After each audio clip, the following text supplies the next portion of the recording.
Peggy 16.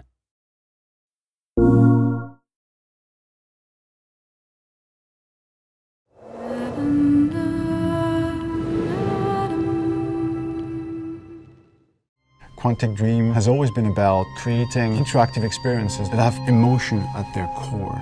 It's about telling the story of characters and giving the player the possibility, through their actions, to change the way the story unfolds.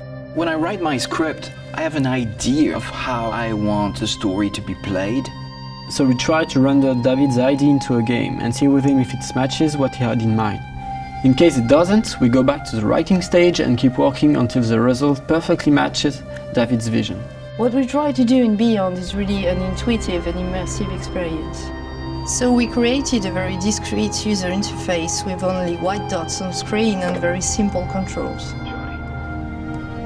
We wanted to revisit the action system and go for something that would be more invisible and more intuitive to the player. We didn't want the interface to be a barrier.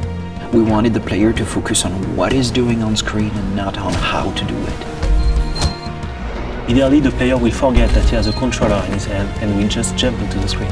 One of the major revolutions in Beyond is the way Jodie Holmes moves. Depending on the context, depending on your emotional state, you see the character of Jodie moving differently, walking differently, looking around differently.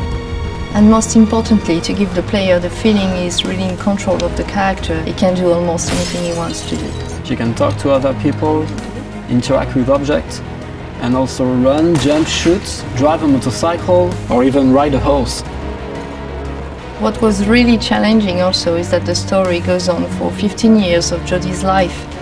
When Jodie's a kid, for instance, you can do different things than when she is a teenager or an adult.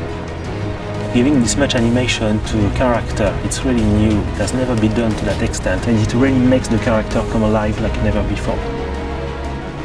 We wanted to have these new mechanics with Aiden. I wanted to give this feeling of flying around and going through matter and through walls. So we started making some research on how ghosts would move or even a fish would swim underwater. We thought that using orbs is an interesting approach. It would give us this physicality that we need to interact with matter.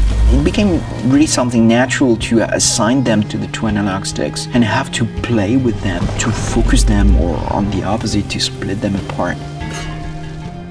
During the process of this production, we made what we call user tests. You just watch people playing and you see where they succeed, where they fail. If a player don't get it right, it's only our fault. So we work very hard to be able to correct it and give the best experience possible. After each user test, it's meeting after meeting just to find the good solution to every single issue the player may have had. I guess what we're looking for with the gameplay is really to find an interface that will allow you to play live. And we try to get closer and closer of the ideal interface where you don't think anymore, you just do it.